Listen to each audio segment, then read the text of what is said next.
Hello friends.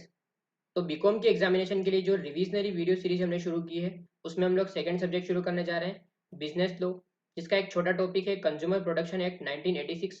वो हम शुरू करने जा रहे हैं। बट वीडियो को आगे देखने से पहले इस चैनल को सब्सक्राइब कर लीजिए ताकि आपको आने वाले वीडियोस के लिए भी अपडेट मिलती रहे, और साथ ही साथ अपने फ्रेंड्स के साथ भी इस वीडियो को शेयर कर दीजिए ताकि उनका भी बेनिफिट हो सके। तो सबसे पहले समझ लेते हैं कि ऑब्जेक्ट ऑफ द एक्ट क्या है। फर्स्ट ऑब्जेक्ट है protection of interest of consumer and second object is protection of right of consumer. तो कंज्यूमर की पूरी बात की गई है। तो बिजनेस हाउसेस क्या करते हैं, कभी कभी ऐसा होता है कि कंज्यूमर का एक्सप्लॉयटेशन होता है, खराब तरह की सर्विसेज या खराब तरह के गुड्स दिए जाते हैं, ज़्यादा पैसे चार्ज किए जाते हैं या उनकी कंप्लेंट को रिड्रेस नहीं किया जाता है। तो इन सारी चीज़ों से कंज्यूमर को बचाने के लिए, उनके राइट्स को और इंटरेस्ट को प्रोटेक्ट करने के लिए कंज्यूमर प्रोटेक्शन एक्ट को पास किया गया। तो अब समझते हैं कि कंज्यूमर की डेफिनेशन क्या है इस एक्ट के हिसाब से। तो इस एक्ट में कंज्यूमर की बहुत रिस्ट्रिक्टिव डेफिनेशन दी गई है।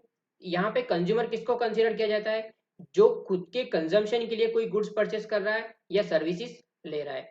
अगर कोई पर्सन खुद के कंजम्पशन के लिए नहीं, रीसेल करने के लिए या कॉमर्शियल पर्पस के लिए गुड्स और सर्विसेज बाय कर रहा है या सर्विसेज ले रहा है पैसे देकर, तो भी उसको कंज्यूमर कंसीडर नहीं किया जाएगा इस एक्ट के पर्पस के लिए। अब कुछ कोर्ट्स के डिसीजन के हिसाब से नीचे दिए गए लोगों को भी कंज्यूमर माना गया है। फर्स्ट, अगर आप प्राइवेट हॉस्पिटल में इलाज करवा रहे हो पैसे देके तो आपको कंज्यूमर माना जाएगा, बट अगर आप गवर्नमेंट हॉस्पिटल में करवा रहे हो तो आपको कंज्यूमर नहीं माना जाएगा। आप अगर फ्लैट परचेस कर रहे हो तो भी आप कंज्यूमर हो। आप अगर विडो हो किसी डिसीज पर्सन की जो पॉलिसी बाय कर चुका है, तो उस पॉलिसी के क्लेम के पर्पस के लिए आपको कंज्यूमर माना जाएगा।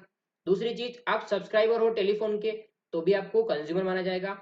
और आप अगर पैसेंजर हो ट्रेन के, जहाँ पे आपने टिकट बाय की है और आप ट्रैवलिंग कर रहे हो, तो आप कंज्यूमर कहलाओगे। बट अगर आपने टिकट बाय नहीं की है तो आप कंज्यूमर नहीं कहलाओगे। तो इस एक्ट की बहुत रिस्ट्रिक्टिव एप्लीकेशन है, जहाँ पे सिर्फ कंज्यूमर किसको माना गया है, एंड कंज्यूमर को। जो रीसेल कर रहा है या कॉमर्शियल पर्पस के लिए बाय कर रहा है उसको कंज्यूमर नहीं माना गया है। तो इस एक्ट के हिसाब से जो भी राइट्स है कंज्यूमर के वो समझते हैं। फर्स्ट है राइट टू सेफ्टी। तो आप जो भी गुड्स और सर्विसेज बाय कर रहे हो वो आपके लिए सेफ होना चाहिए, वो एक राइट है आपका। राइट टू चूज, तो ऑल्टरनेटिव्स के बीच में आपको चूज करने का राइट है, कोई भी आपको जबरदस्ती सामान नहीं बेच सकता। राइट टू बी इन्फॉर्म, तो जो भी आप गुड्स और सर्विसेज बाय कर रहे हो उसके बारे में सारी की सारी जानकारी लेना आपके सेलर से या मैन्युफैक्चरर से आपका एक राइट है। राइट टू कंज्यूमर एजुकेशन, तो इस एक्ट के हिसाब से जो भी आपके इंटरेस्ट हैं, जो भी आपके राइट्स हैं, रिस्पॉन्सिबिलिटीज है, वो भी आपको जानने का हक है।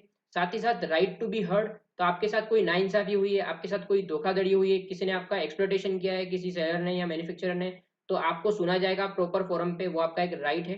राइट टू सीक कॉम्पेंसेशन, तो आपके साथ धोखाधड़ी हुई है, आपका एक्सप्लॉयटेशन हुआ है और उसकी वजह से आपका कोई नुकसान हुआ है, तो वो नुकसान की भरपाई करवाने का भी आपका राइट है। आप कंप्लेन करके उसकी भरपाई करवा सकते हो। तो राइट्स के साथ साथ बहुत सारी रिस्पॉन्सिबिलिटी भी कंज्यूमर को दी गई है। फर्स्ट रिस्पॉन्सिबिलिटी है रिस्पॉन्सिबिलिटी टू बी अवेयर। तो आप जो भी गुड्स और सर्विसेज बाय कर रहे हो तो पहले उसकी जानकारी ले लो, सारी इंफॉर्मेशन ले लो कि इसके क्या प्रोज है क्या कौन से, उसके बाद ही बाय करो। दूसरी चीज रिस्पॉन्सिबिलिटी टू थिंक इंडिपेंडेंटली। तो आप किसी के बहकावे में आके, किसी की बायसनेस में आके कोई भी सामान मत परचेस करिए। आप पूरा जान लीजिए आपका फायदा है नुकसान है, तभी आप उसको बाय कीजिए। Right responsibility to speak out, तो आपके साथ कोई धोखाधड़ी हुई है, एक्सप्लॉयटेशन हुआ है, तो वो आपको बताना पड़ेगा लोगों को। दूसरी चीज राइट रिस्पॉन्सिबिलिटी टू कंप्लेंट, तो आपके साथ धोखाधड़ी हुई है, एक्सप्लॉयटेशन हुआ है, तो उसका कंप्लेंट करने की जिम्मेदारी भी आपकी है। कोई थर्ड पर्सन आपके लिए भी आप पे नहीं करेगा, आपको ही करनी पड़ेगी। Responsibility to be an ethical consumer, तो आपको गलत प्रैक्टिसेस के हिसाब से किसी बिजनेस हाउस को परेशान करने की जरूरत नहीं है, वो आप नहीं कर सकते, वो भी आपकी रिस्पॉन्सिबिलिटी है। तो कंज्यूमर के साथ अगर एक्सप्लॉयटेशन हुआ है, उसका इंटरेस्ट कोई किसी ने डिस्ट्रॉय किया है, तो कंज्यूमर क्या कर सकता है, कंप्लेंट फाइल कर सकता है। तो ये कंप्लेंट फाइल करने के लिए एक मैकेनिज्म बनाया गया है। District forum, state commission and national commission, ये 3 लेयर्स बनाए गए हैं। यहाँ पे अमाउंट की लिमिट है जहाँ जिसके हिसाब से डिसाइड होगा कि आपको कंप्लेंट कहाँ पे फाइल करनी है। अगर आपका क्लेम 20 लाख से कम है तो आपको डिस्ट्रिक्ट फोरम में कंप्लेंट फाइल करनी है। अगर आपका क्लेम 20 लाख से ऊपर है पर वो 1 करोड़ से कम है, तो 20 लाख से 1 करोड़ के लिए आपको स्टेट कमीशन में जाके कंप्लेंट फाइल करनी पड़ेगी। और अगर आपका क्लेम 1 करोड़ से ऊपर है तो आपको नेशनल कमीशन में जाना पड़ेगा।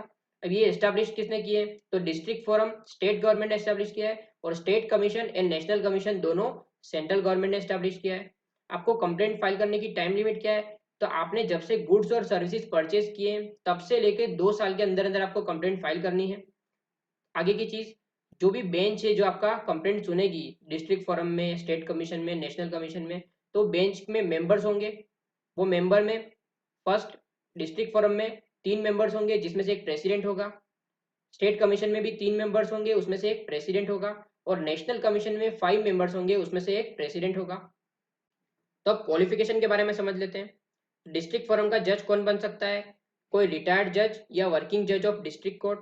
स्टेट कमीशन का प्रेसिडेंट कौन बन सकता है? कोई रिटायर्ड या वर्किंग जज ऑफ हाई कोर्ट। और नेशनल कमीशन का प्रेसिडेंट कौन बन सकता है? रिटायर्ड या वर्किंग जज ऑफ सुप्रीम कोर्ट। अब जो भी मेंबर्स का कंपोजिशन है उसमें से 1 मस्ट बी वुमन, तो वो प्रेसिडेंट हो या मेंबर हो, बट एक ना एक वुमन मेंबर होनी चाहिए। एज की रिक्वायरमेंट क्या है? तो इसका कोई भी मेंबर 35 ईयर से नीचे का नहीं बन सकता, मतलब आपकी एज 35 ईयर से ऊपर होनी चाहिए, तभी जाके आप मेंबर बन पाओगे। और साथ ही साथ आपको एक बैचलर डिग्री होनी चाहिए आपके पास रिकग्नाइज्ड यूनिवर्सिटी से। अब ये लोग ऑफिस कितना होल्ड करेंगे?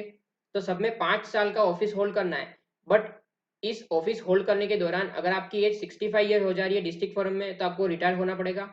स्टेट कमीशन में वो 67 ईयर है और नेशनल कमीशन में 70 ईयर्स है। तो 5 ईयर और attainment of age 65 years, 67 years और 70 ईयर्स, ये 3 लिमिट्स हैं। आई होप आपको कंज्यूमर प्रोटेक्शन एक्ट के बारे में समझ में आ गया होगा। दूसरे सारे टॉपिक्स को समझने के लिए इस चैनल को सब्सक्राइब कर लीजिए और बेल आइकन को दबा दीजिए ताकि आपको अपडेट मिलते रहे। Subscribe now and press the bell icon. Never miss an update.